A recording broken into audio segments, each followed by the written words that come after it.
풍요를 예비하는 씨 뿌리기. 글쓴이는 미신이든 과학이든 가리지 않고 좋다는 건 한 번쯤 해보는 성격입니다. 돈에 관해서라면 부적이나 풍수 인테리어니 잡다하게 시도해보고 또 그 내용을 인터넷 카페를 통해 공유도 했죠. 풍요 노트도 그 일환이고요. 그리고 재물은 부적으로 바탕화면을 바꿨더니 돈이 들어왔어요. 라는 내용의 글을 접하면 에이 설마 그거 바꾼다고 돈이 들어오겠어? 안 믿는 분도 있고 그래 나도 한번 해봐야지 하는 분도 있을 겁니다. 실천한 다음에도 다시 두 부류로 나뉩니다. 풍요 노트도 쓰고 돈 들어왔다는데 나는 왜 아무 변화가 없지? 난 뭘 해도 안 되더라고. 자포자기하는 분도 있는가 하면 처음부터 믿은 내가 잘못이지 하는 분도 있고요. 저 같은 경우에 결과가 나오는 비법은 따로 있는 게 아니고 이미 그 전에 깔아놓은 밑밥이 많기 때문입니다. 이걸 씨 뿌리기 작업이라고 말하는데 벌려놓은 일이 그만큼 많다는 뜻입니다. 출판사를 통해서 돈이 들어오든 집세를 통해 돈이 들어오든 아니면 블로그를 통해 돈이 들어오든 남편을 통해 돈이 들어오든 사업장 세금, 환급 등등 물고기야 한 마리만 걸려라 하는 마음으로 펼쳐놓은 촘촘한 그물이 많습니다. 긍정학원의 어머니인 루이스 헤이 여사의 학원에도 보면 돈은 꼭 월급과 같은 고정적인 수입을 통해서만 들어오는 게 아니라고 하죠. 그 말을 받아들인다면 막연히 기대만 할 게 아니라 언제 어디서든 돈이 들어올 수 있게 통로를 만들어두는 작업을 하는 게 좋겠지요. 나는 사회초년생이라 집세, 남편도 없고 그 흔한 블로그도 안 하는데요. 라는 사람에게도 나름대로 방법이 다 있습니다. 예를 들면 풍요 노트의 적금 항목 1 곱하기 3의 법칙 부분의 경우가 해당됩니다. 저는 실제로 이 부분의 도움도 많이 받았어요. 돌려받을 걸 기대하고 베푼 친절이 아닌데 어느 순간 도움이 필요할 때 적절한 인맥이 되어 금전적인 이득을 준 경우가 있습니다.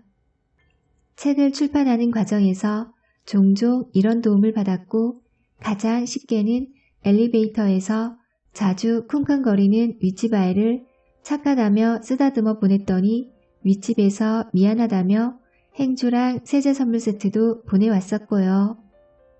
이런 사소한 친절은 나중에 돌려받을 수도 있고 아닐 수도 있습니다.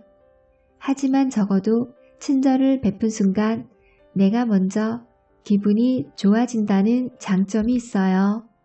그것만으로도 참 행복한 일입니다. 열린 마음으로 할 수 있는 한 좋은 열매를 거둘 수 있는 씨를 많이 뿌려두는 것이 풍요로워지는 습관입니다. 핸드폰 화면에 부적 하나 달랑 띄워 놓았다고 돈이 저절로 들어오지는 않습니다. 부적도 띄워놓고 이벤트에 응모도 하고 연락이 뜸했던 친구의 SNS에 댓글도 남기고 하면서 돈의 통로를 활짝 열어두는 행동을 합니다. 그러던 어느 날 늘 정신없이 바쁜 직장에 다니는데 갑자기 상사의 외근으로 그날 하루는 월급 루팡을 할 수 있었다면 이것도 예상치 못한 풍요라고 할 수 있겠지요. 사실과 사실 아님 구별하기. 술렁술렁 부자 되는 풍요 노트를 접하기 전에 시크릿이라는 책을 읽어봤나요? 시크릿에서는 유인력 끌어당김의 힘의 법칙에 관해서 설명합니다. 이 세상엔 정말 그런 법칙이 존재하고 있을까요? 요 근래 카피라이터 박웅현의 책은 도끼다 라는 책을 읽었습니다. 소설가 김훈의 글을 소개하는 장에 실린 글에서 일부를 인용해 봅니다. 요즘 텔레비전 뉴스를 보면 많은 기자들의 의견을 사실인 것처럼 전달합니다. 가령 이런 거죠. 민족 최대의 명절, 설, 헤어지기 싫은 어머님의 마음을 가득 아는 기차는 다시 서울로 향합니다. 이 문장은 100% 사실만 전하고 있는 것은 아니에요. 사실 그대로 전하자면 설 명절이 끝나서 사람들을 태운 기차가 다시 서울로 돌아온다는 것뿐입니다. 그런데 여기에 헤어지기 싫은 어머님의 마음을 가득 아는 이라는 주관적인 감상을 덧붙이고 마치 사실인 것처럼 이야기하는 겁니다. 우리는 의견과 사실을 구별해내는 능력이 있어야 합니다. 저자는 의견과 사실을 구별해내야 한다고 말하고 있죠. 제가 지금 답하려는 것도 그 맥락입니다.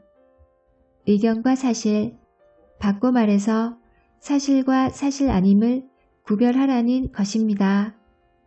우주택배 체험담을 책으로 펴내고 이런 질문을 심심치 않게 받았습니다. 시크릿이란 게 정말 사실인가요? 답은 이렇습니다. 시크릿은 론다 버니라는 작가의 책이고 코즈믹 오더링도 제가 지은 책입니다. 개인의 경험과 철학이 책이라는 꼴에 담겨 세상에 나온 것으로 책의 내용은 지은이의 의견과 주장일 뿐 진리라는 보장은 없습니다. 그렇기에 하나의 사건을 놓고도 책마다 다른 해석이 가능한 것입니다. 얼마나 많이 팔리고 얼마나 유명한가에 상관없이 어떤 자기계발 방법론이라도 100% 진리이며 사실인 것은 없다고 생각합니다. 나아가 사실과 사실 아님을 구별할 줄 아는 능력의 삶을 지혜롭게 사는데 큰 도움이 됩니다. 예를 들어 볼까요? 어떤 사람이 내 월급은 너무 작아 라고 말할 때 이 말은 과연 사실일까요? 사실이 아닙니다. 내 월급은 100만 원이야 라고 한다면 사실인 문장입니다. 비슷하게 어떤 여성이 이렇게 말을 한다고 해볼까요? 남자친구는 요즘 애정이 식었어. 이 말 또한 사실 그대로인 말은 아닙니다. 남자친구는 지난 3일 동안 먼저 전화하지 않았어 라고 해야 사실인 표현이 됩니다. 예시의 문장은 어떤 느낌인가요? 내 월급이 작아. 남자친구는 요즘 애정이 식었어 라는 표현은 모두 주관적이며 감정적인 표현이 아닙니다. 그런데 우리는 이 말이 사실이라고 생각하며 다른 사람에게도 자신이 믿는 이 사실을 전달합니다. 월급이 너무 작아 쥐꼬리야. 그러게 쥐꼬리 월급으로 어떻게 사냐? 때려치지 그래? 그럴까? 열심히 해도 달라지는 거 없는 더러운 세상. 이렇게 점점 더 불행한 감정의 고리가 깊어지게 됩니다. 그러나 후자의 문장으로 표현할 때 100만 원 월급, 3일 동안 연락하지 않은 남자친구는 느낌보다는 객관적인 정보 전달이 우선입니다. 그러면 자신의 현재 위치가 파악되고 자신이 원하는 것 역시 구체화하기 쉽습니다. 나는 200만 원 월급을 원한다. 나는 남자친구가 매일 연락하길 바란다. 처럼요.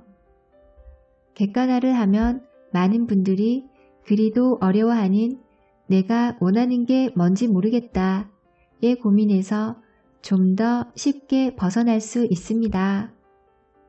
별것 아닌 것 같지만 사실과 사실 아님을 구별하는 일은 이렇게 중요합니다. 사실과 사실 아님을 잘 구별하려면 어떻게 해야 할까요? 이성의 힘입니다. 스스로 생각하는 힘을 길러야 하지요. 김유신 장군이 에마의 목을 칼로 벤 이라도 전하지만 우리의 잠재의식은 그 이야기 속의 말과 비슷합니다.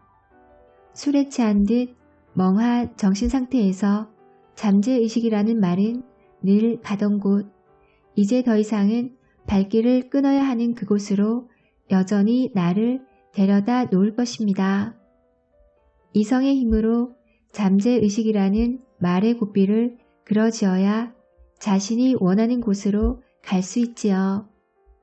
잠재의식은 연습이며 습관의 영역입니다. 사실과 사실 아님을 구별하는 연습을 지금부터 시작해 보세요.